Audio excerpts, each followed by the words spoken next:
Hello, Assalamu alaikum, and welcome to Salam Media. My name is Ruwa Shah. Tonight, we are discussing a very important report that was released earlier today by a rights group called the Jammu and Kashmir Coalition of Civil Society. Following the removal of the semi-autonomous status of the disputed region of Kashmir by New Delhi last year in August, the report calls the communication blackout as a collective punishment and urged the international community to question New Delhi over what it calls as a digital apartheid. Now, we'll be discussing this tonight on this show, and you can watch and share this video on the social media pages of Salam Media and can listen to our broadcast live on our radio broadcast. Now we are joined by Misbah Rishi, a law student in University of Delhi, and she is also a member of the team that compiled the report. Later in the show, we will also be joined by a journalist from Kashmir and a researcher from the Committee to Protect Journalists. Now, if we can have Misbah with us.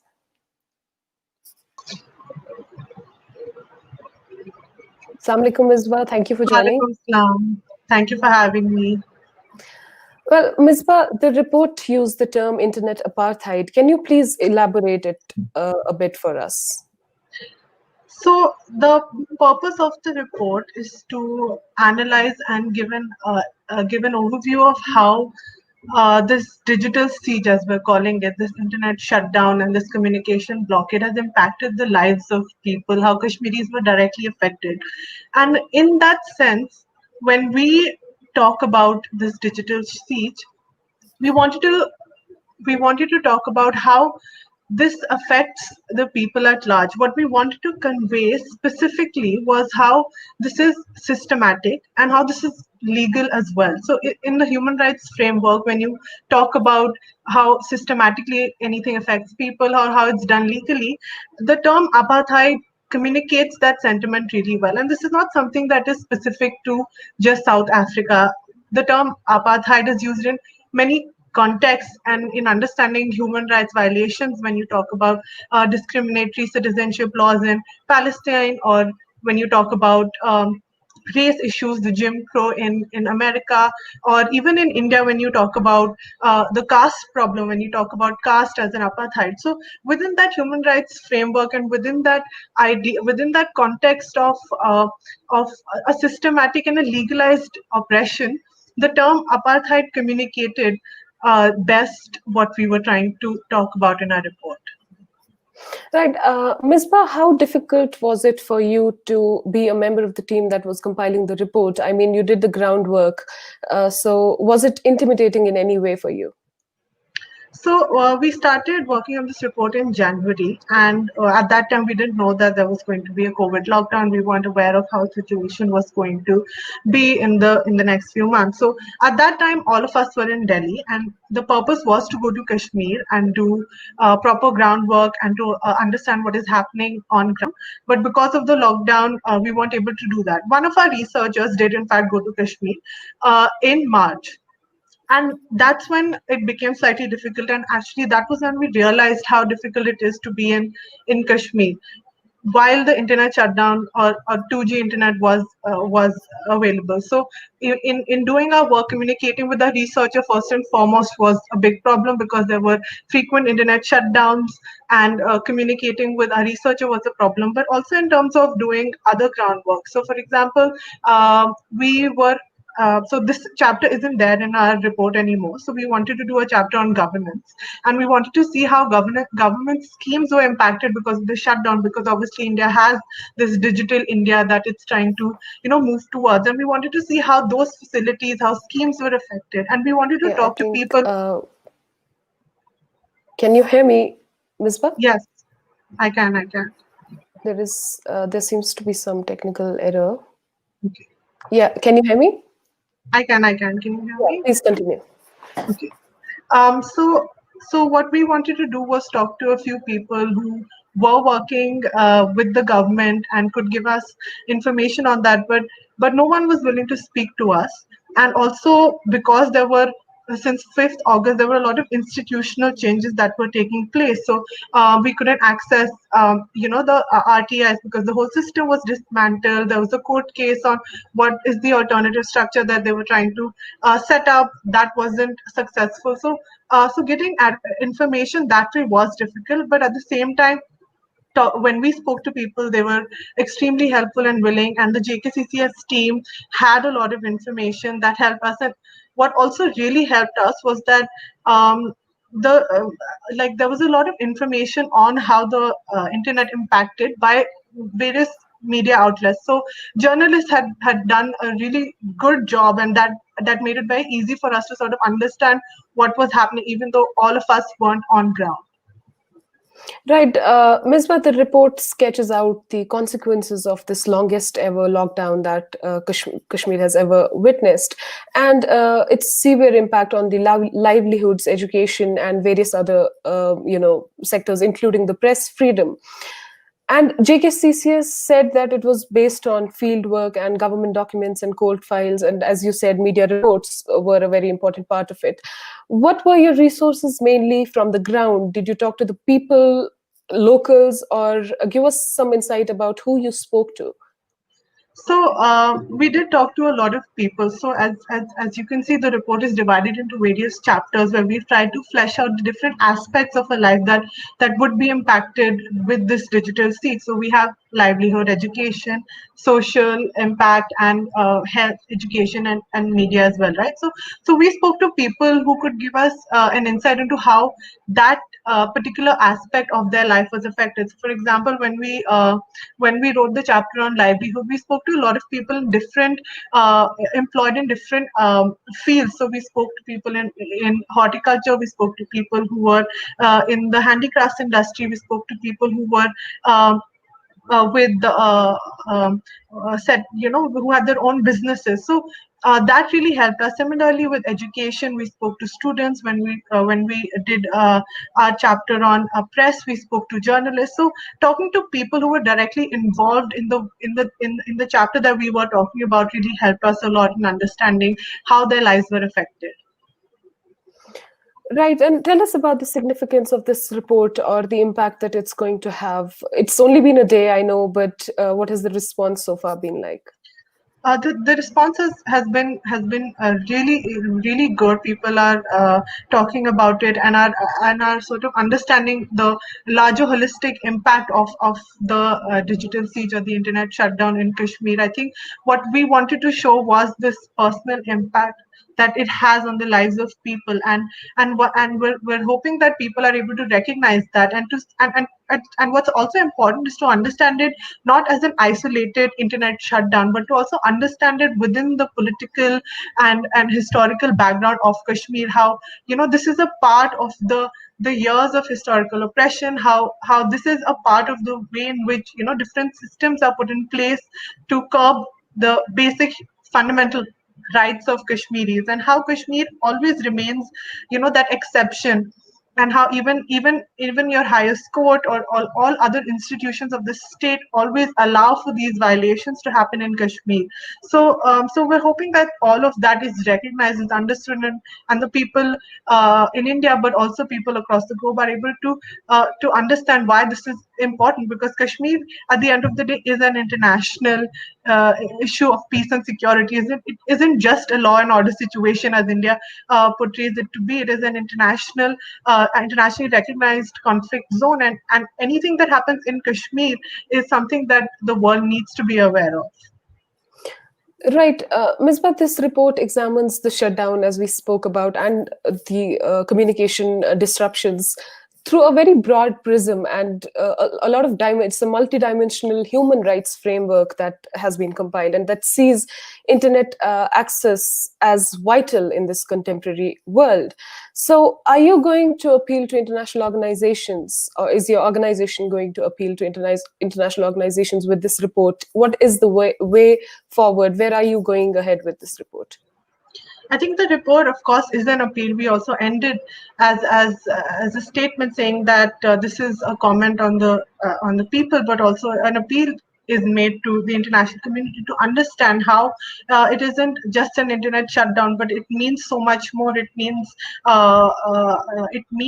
you're shutting off access to so many things that are fundamental to an individual. So we obviously want to appeal to the international civil society, or the or people involved in understanding digital rights or human rights, or who see that Kashmir is an important part in in international peace and security, that this is something that needs to be taken into account, and how different institutions of the state haven't been really given any redressal to the people of Kashmir. How even with different judgments that came from the Supreme Court, or with different internet shutdown orders. I mean, after Anuradha Bhasin, which was the landmark judgment on international freedom, as it has been called, even after that, there were 70 internet shutdown orders and 17 orders of continuous internet shutdown.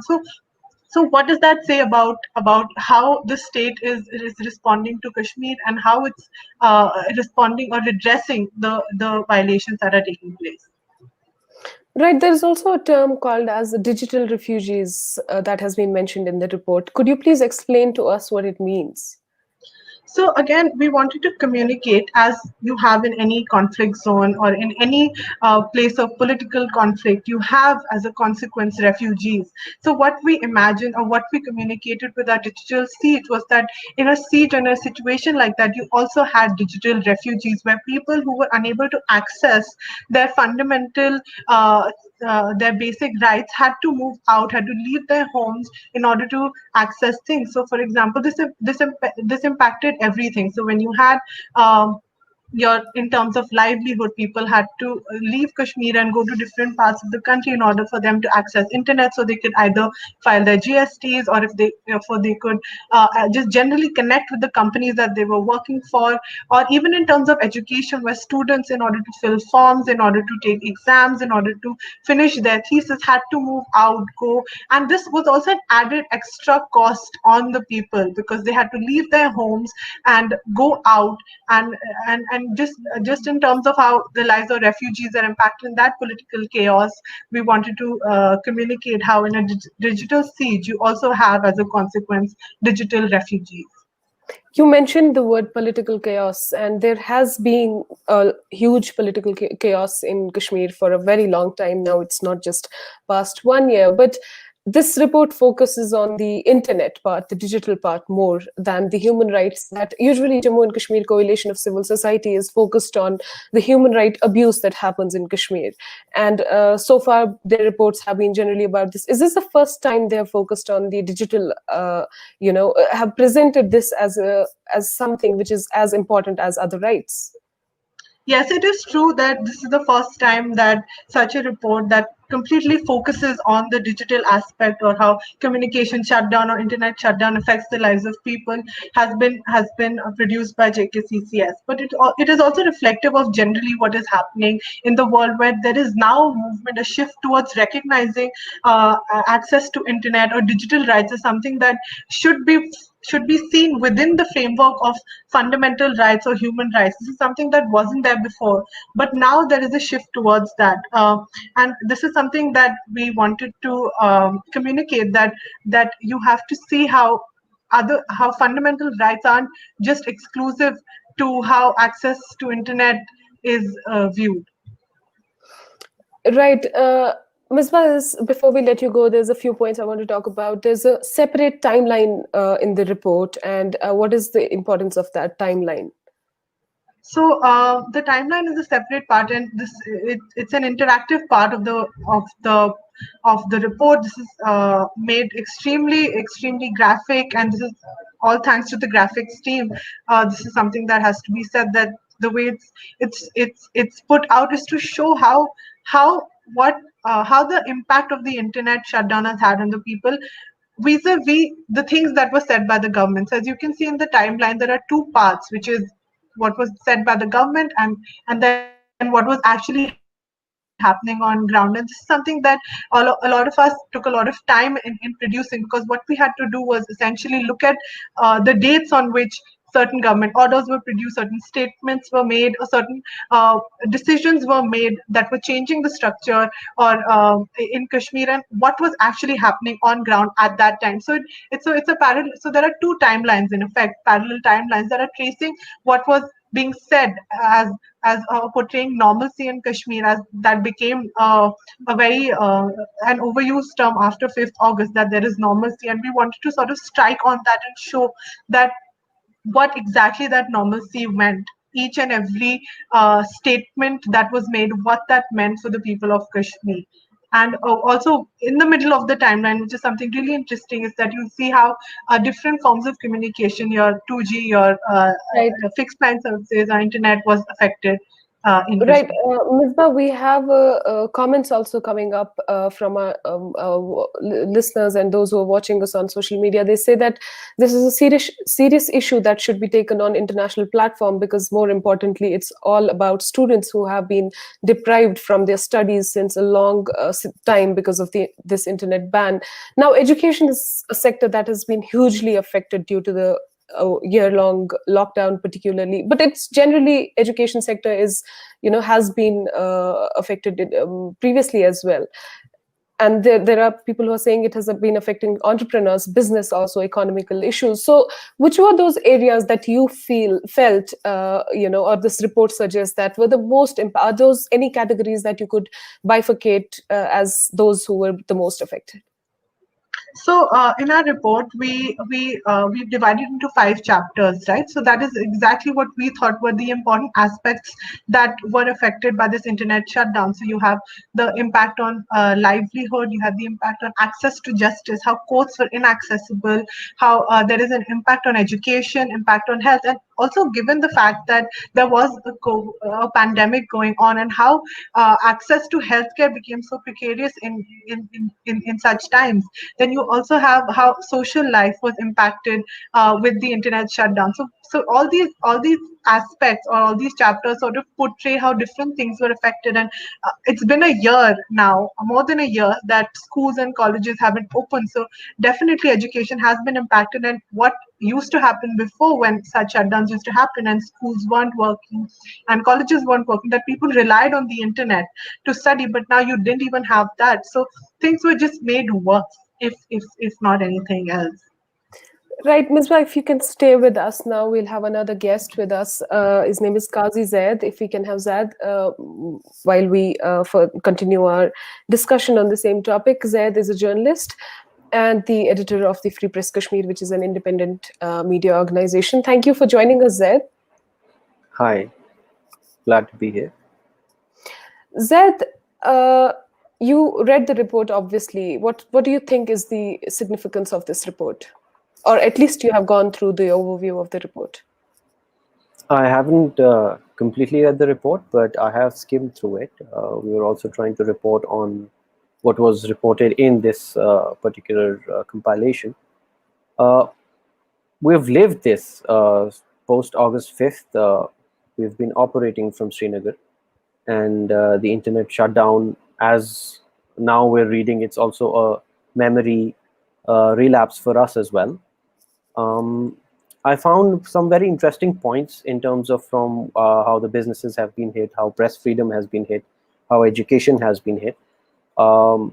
As you see now more in the COVID times that the world can empathize with Kashmiris, is how we've depended so much more on the internet now that it's almost like a lifeline. And I think just before me, Misbah was speaking and I was listening to her, is that it is one of the human rights now, because so much depends on the internet as of now. Even if you look at banking systems, businesses collapsed because banking wasn't happening. So at multiple layers, this is affected, and I could see that JKCCS has done a very good job at compiling almost all of the issues that are important. But Right. Zaid, I do feel that it goes much beyond that. you also had a media house called the Free Press Kashmir, and you had to shut it down after August 5. Why could you not work after August 5? So if you see how old school journalism would work and compare it with now, so much more is now done on internet. We're registered as a print weekly, but we're also a news website, and primarily that's where our audience is, that's where our presence is. And the first thing that hit us was the complete internet shutdown. We could have still managed to bypass that particular censorship by probably moving out of Kashmir and start publishing from there. But we did realize that a lot of our counterparts couldn't, and that's what stopped us from doing that. And also because primarily our audience is localized, which is Kashmir based, our audiences were offline. So in addition to that, there was also restrictions on movement. So how are reporters supposed to do their job if they cannot reach their offices, if they're not able to file copies, or if they're not able to contact their resources, because telecommunication was down as well. So in Right. that scenario, it became compounded, one problem added to the other. Right, Zaid. Now we'll speak to you on this more, but I want to before we let Misbah go, if we can have Misbah again and ask her that how relevant was this term digital refugees that has been used in the report in the context of freedom of press that was completely sabotaged in Kashmir. As mentioned, the press was directly impacted with the internet shutdown, both in terms of being able to do any work on ground and being able to communicate with their audience. They were impacted. In fact, the Anuradha Bhasin petition was filed in response to how journalists and how freedom of press was affected in this communication shutdown. And in that context, digital refugee again is something that can be used for people who were involved in media as well, whether these are journalists or people who are accessing information. Both of them were impacted, and I'm sure for journalists, they had to move out, do their reporting. And what was also important was how what was happening on ground was easily distorted using this shutdown, given the fact that you had very limited number of people accessing information or accessing the things that were happening on ground. It was easy to portray it as it was easy for the government to say what was happening and what wasn't happening, in consequence, or as opposed to what journalists on ground would tell you. So definitely it affected the way information was going out of Kashmir and how information was coming in Kashmir. Right, Misbah, that was really, really great talking to you and very insightful. Thank you so much for joining us. Thank you for having me. Thank you. Now we'll continue the discussion with Zaid, and we're talking about the press freedom in Kashmir. Zaid, this report has mentioned the 19 journalists that Free Press Kashmir has listed have lost their lives since the 1990. Now, there is an evident threat to journalists in Kashmir. How much intimidated does a journalist, present day journalist in Kashmir, feel to work? I have no qualms in saying that this is one of the most difficult places in the world for journalism now. From censorship at the very basic level of registering a news organization, from functioning to reporting to publishing, at every level, at every uh, scale where there can be censorship, we have seen it in Kashmir as of now.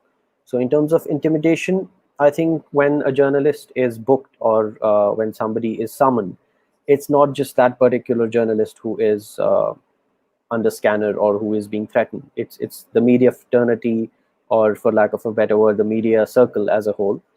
Um, and it does send out a message that you're being watched. And in that scenario, it's extremely intimidating. I would say that there's a lot of self-censorship as of now, because of the attack on certain journalists who've been booked. One of them has been jailed. Another one was very recently released after a long period in so many different jails. And it does send out a uh, very harsh message. And you've had journalists being booked for reportage that they've done, not just in the local press, but also in the Indian national press. So even in every scale, we are seeing that there's censorship.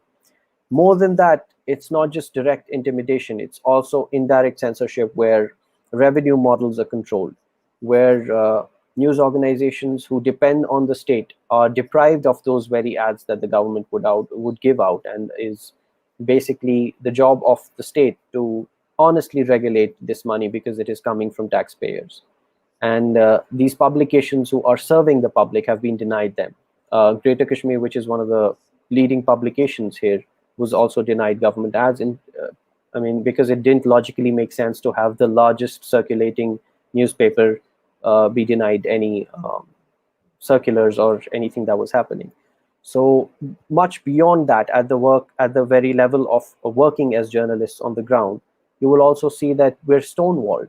The government does not prefer, the police does not prefer, or the organization does not prefer to speak to journalists that they feel are critical.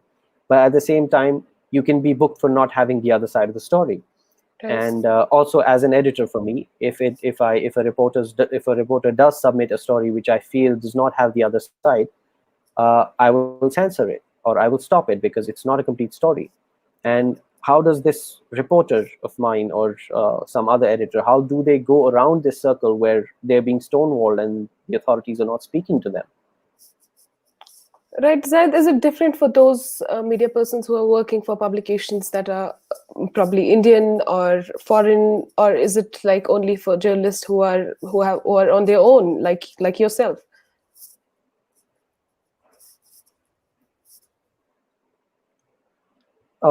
See, I think that all of us are working in the same scenario.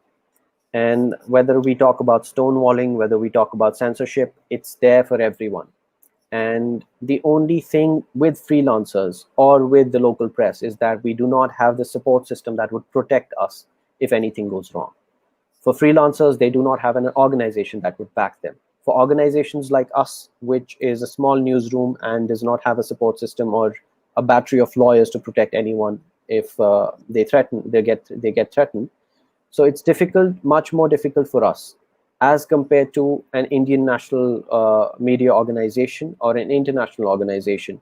For example, there was a controversy about one of the reports from the BBC, but Right. the editors at the London office did stick their neck out, and they had a huge support system. International organizations came into play, and basically the truth came out.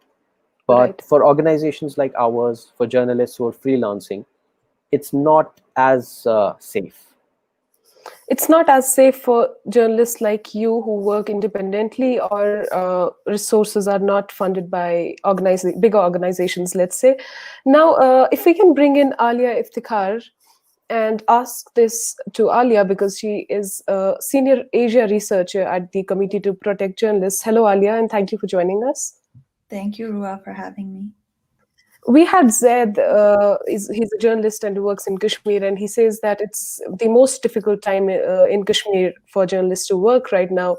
Now, you must be getting a lot of help requests from journalists from Kashmir, but what about those who do not work for organizations that are sort of bigger or national or international, and are working independently or are freelancers? What are those?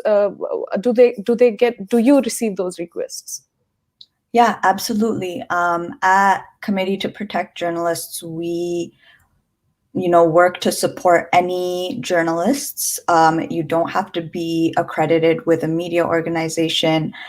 Our concern is a person, regularly disseminating news and information. And if they're coming under threat because of that work that they're doing, and if they're reaching out to us for help, absolutely, we will do our best to support them.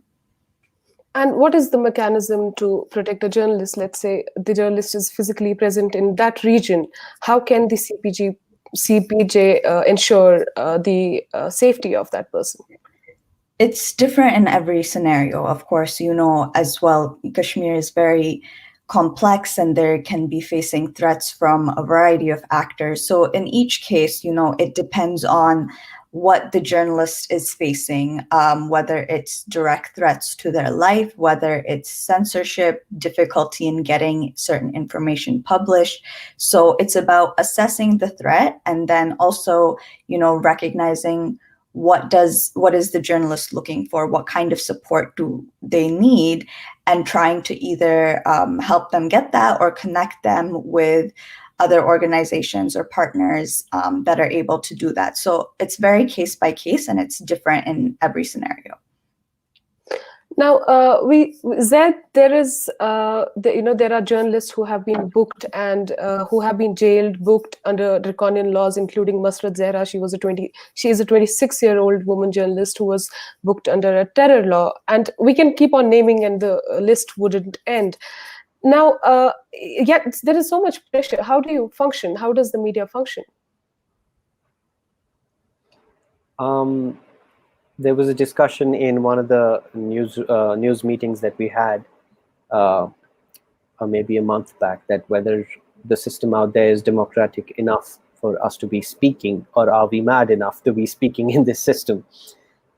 It's just basically sticking our neck out. It's one of the worst times for journalism in Kashmir, and this is also one of the best times for journalism in Kashmir, because if you see that the work that is being produced here as of now is phenomenal. I'm proud of every journalist out there who's working in this setup.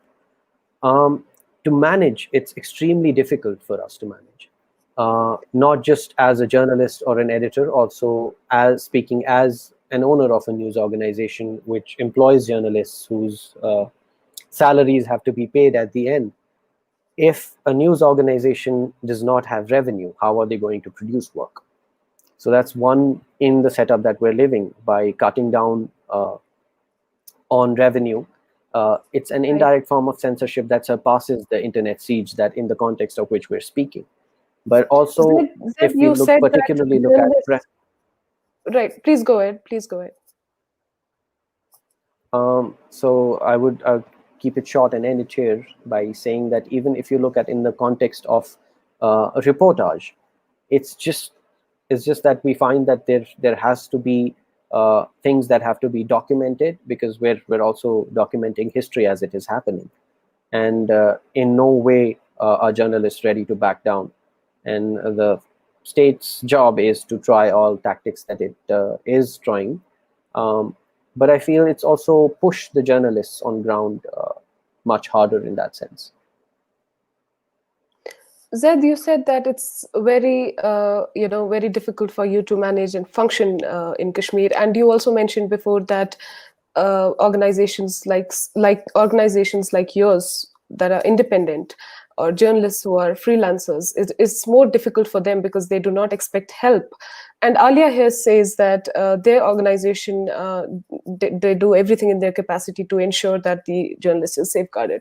So would you expect, or do you expect help from organizations such as the CPJ during the times of crisis?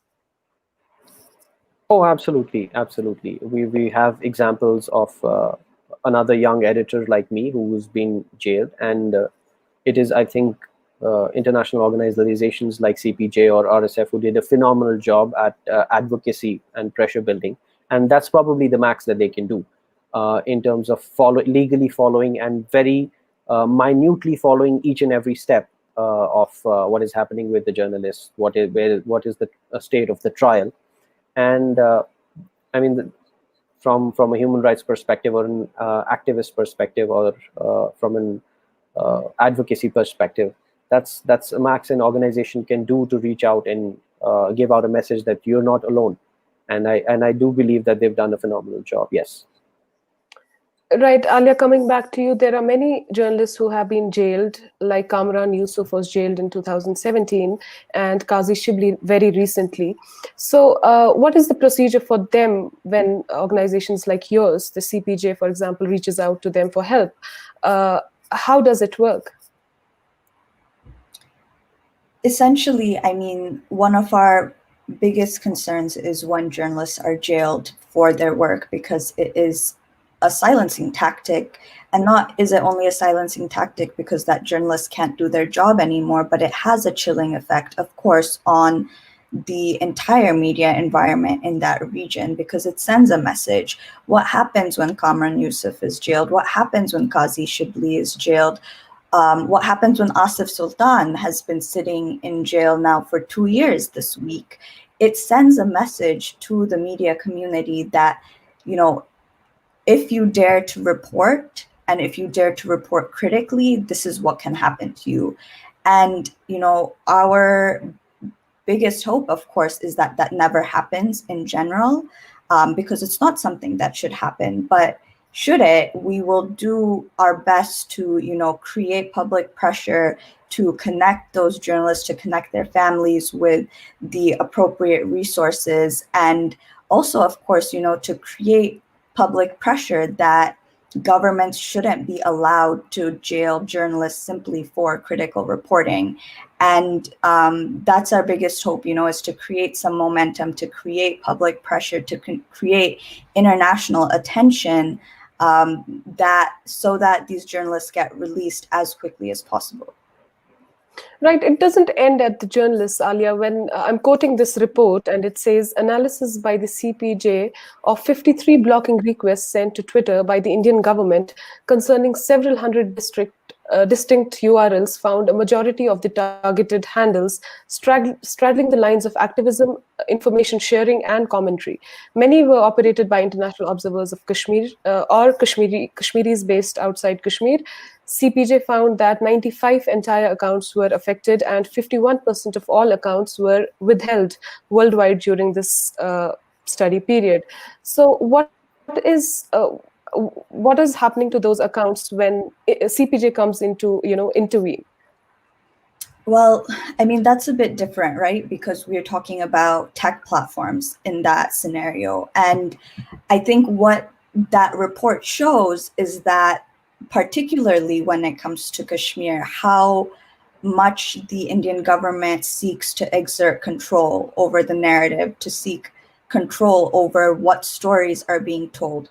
Why are we seeing an internet ban and internet restrictions, 1 year on? Why are we seeing communications restrictions? Why are we seeing such a large amount of requests to tech platforms to take down these tweets, to take down these posts, to take down this commentary? And essentially, like you said, I mean, it's all about controlling the story and trying to control what the world sees and hears about Kashmir. So in that scenario, our job in many cases is, we're also like a news organization in many ways. We seek, we're reporting, we're researching, and we're trying to document these various trends. So one, just putting it on the record, having those statistics that we can point to and say, these are how many requests have come directly from the Indian government, and this is what they're seeking to have removed, is, the first step. And then the next step can be taking it to either the government or taking it to the tech platforms and saying, there are discrepancies here between what the government is alleging is national security reasons, but what we're seeing as political commentary at times, social commentary. It included certain journalists who were sharing news and information. So the first is, of course, let's document what's going on, and then let's use that to advocate and correct some of these issues that are coming up. Right, and how does the CPJ draw lines between who is a journalist and who is not? Like you said, activism online, is it considered, like if somebody is opinionated on Twitter but is a media person, does it include him as a journalist who is being probably intimidated by the state for his opinion? So again, I think I mentioned this a bit earlier, but it's very case by case. So we don't, at Committee to Protect Journalists, we don't have a strict definition for who we consider a journalist, because we want to keep it, open-ended, and we want to be able to evaluate each on a case-by-case basis. So it could be someone, who simply has a YouTube channel. The important thing to distinguish is, is any person frequently reporting on or offering political commentary? Are they distributing news and information? And are they facing any sort of retaliation for that? So we don't have a strict definition of who we consider a journalist, and that's very much on purpose. Right, Alia, before we let you go, one last question. This report was released today called the Kashmir's Internet Siege, and it's a very important report, and there are many parts where it has quoted the CPJ. What do you think is the significance of this report, and will it have an impact to pressurize international organizations to act on the press freedom in Kashmir, particularly? I certainly hope so. The report from JKCCS today is extremely comprehensive and extremely detailed. I think it lays out it, very profoundly all of the things that Kashmiri journalists and Kashmiri citizens have been talking about for the past year. And now, unfortunately, one full year on, we can see the immense impact that these restrictions on the internet and on communication have had. Of course, I work in the press freedom space, so I see it very clearly in terms of how it impacts journalists. But what the report also lays out is how much it's impacted every facet of life in Kashmir. And I mean, even right now, we're in the midst of a pandemic. We are relying on the internet more than ever before. And even, us being able to talk from different countries and continents, it is because we have internet connection. So at a time where this connectivity is more important and crucial than ever in the middle of a pandemic, I mean, it's really unfortunate how much these restrictions have continued, for how long they've continued. And I really hope that, other international organizations, other governments will take the time to read the report that was published today, because it really shows in great detail how much this has been an unfortunate and terrible impact on the region. Right, we have Zaid who's sitting in Kashmir, and probably he has access to 2G internet while we have a little upgrade of the internet system. So, Zaid, the same question to you: what is the impact of this report inside Kashmir, and will it have any effect on the organizations that tend to pressurize New Delhi, let's say, to ease in situation inside Kashmir? Want to get the facts right. I'm lucky to be in an area where there's a little better connection than 2G. So I am using a fiber connection, but most of my reporters out there are still struggling with 2G, especially in the rural parts of Kashmir. And the second thing is, I'm not really hopeful. If you look at from an international perspective, India has hardly ever gotten under pressure with these things, and they've moved on with each and every plan that they have. And whether it was policies that were being not very openly discussed, to now some of these policies being very openly discussed, international pressure has hardly ever impacted India in a way that it would impact any other country. I would not go into the reasons for that, but I do not believe that there's going to be much difference or impact happening from reports, because I might sound as a cynic or a pessimist here, but that's what I sincerely feel. There have been so many different reports, even by the same organization or by other international organizations. MSF has done a very comprehensive report on mental health, if you look at that. And there's hardly been any impact in that sense. And one of the reasons, or one of the other points to add here would be, if you look at JKCCS's previous reports on mass graves or accountability, and we haven't seen any accountability. In fact, now in the guise of COVID, the courts are functioning much lesser, and there's other sense of non-accountability coming, and the state using that as a tactic to brush things under the carpet in the guise of COVID. So I'm not really hopeful in that sense. That would be an honest answer from me. Yeah, right. Alia, India also ranks 142nd in the Press Freedom Index, and what Zaid has to say, sort of, do you have something to comment on what he had to say, what he just said?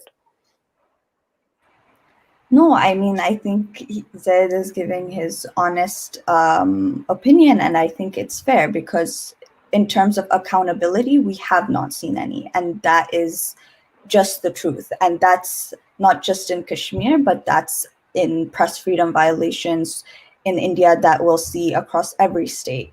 I think my hope is more that, more people will read this report. Hopefully there'll be some increased awareness and that it'll offer another document for international organizations and governments to use as they attempt to put some pressure on the Indian government. But we have a very, very long ways to go in terms of justice and accountability, and it'll be a long road. But I think we have no choice but to keep pressing. Right. Well, thank you so much, Alia and Zed, both for joining me. It was very insightful, and I'm really, really glad that you could both make it despite Zed's internet and everything that was going on there. Thank you so much for joining me. Thank you for having us. Thank you. Thank you. Well, that's a wrap up for tonight's show, and we'll be back next Tuesday, and we'll be talking about a different topic probably. Till then, take care, stay safe, and keep watching Salam Media. Thank you.